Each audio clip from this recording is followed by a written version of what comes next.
Hey friends, today we're bringing you the story of three guys from Ukraine who helped millions of people write better English. So yes, we're talking about Grammarly. In this video you'll learn how this service managed to outperform major competitors, what makes it so useful and unique, how the team built such a powerful product, and how modern technology is helping people communicate more clearly and confidently.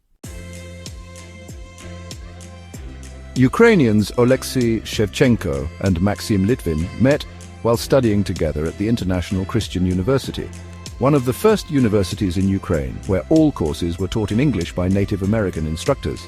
It was there that they first noticed everyday problems that could be solved with technology. That's where they created their first startup, and later they built a product that would grow into a unicorn, meaning a company valued at over $1 billion. But before we dive into the company's origin story, let's quickly explain what Grammarly actually does, especially for those hearing about it for the first time. What is Grammarly? Grammarly is an online writing assistant powered by artificial intelligence. It helps users improve the quality of their writing by suggesting edits for grammar, clarity, engagement, and tone. A team of computational linguists, engineers, and researchers builds algorithms that learn from high-quality writing. When someone writes using Grammarly, the system analyzes each sentence and the overall text and provides personalized suggestions. It can correct grammar, enhance vocabulary, adjust tone to make messages more polite, and much more. Back to the early 2000s, the student years of the founders. In 2004, Oleksiy and Maxim created a plagiarism detection tool called My Dropbox. They coded the first version themselves, with help from just one system administrator. The user base grew gradually. By 2007, nearly 800 universities were using My Dropbox, and the company had offices in Toronto and Kiev with a few dozen employees. That same year, they sold the company to Blackboard Inc., the largest US provider of online education systems at the time. The exact amount wasn't disclosed, but according to Shevchenko, it was relatively modest. Still, it was enough to launch something new. In 2009, they founded Grammarly, this time together with Dmytro Lida, a former engineer from My Dropbox. Their goal? To help students write proper English.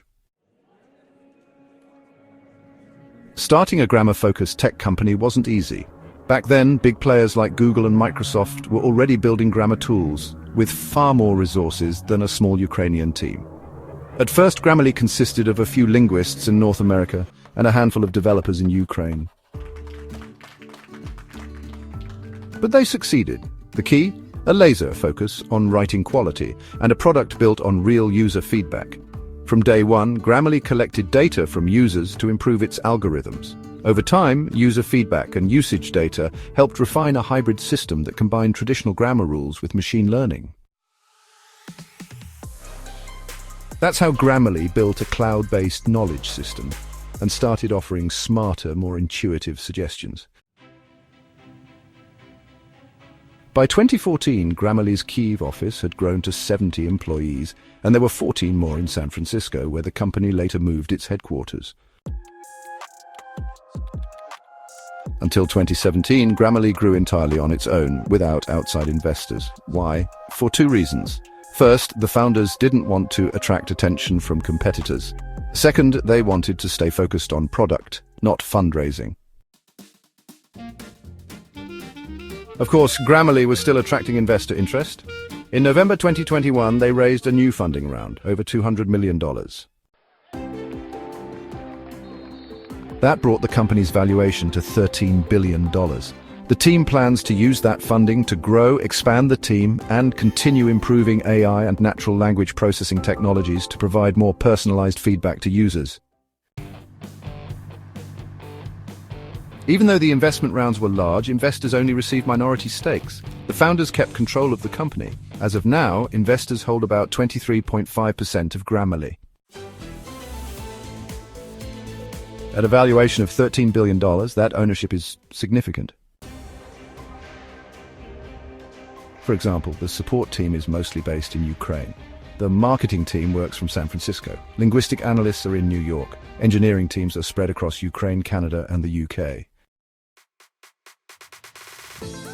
Today, Grammarly is used around the globe by over 30 million people every day. It integrates with more than 500,000 apps and websites, including email clients, business platforms, and word processors. Grammarly is one of Ukraine's most iconic startups, with a clear mission to eliminate misunderstanding through better communication. And despite everything the company has achieved, it's still growing, steadily and responsibly, into a truly global IT business. Check out more inspiring startup stories here on our channel. Give us a like, subscribe, and we'll see you next time.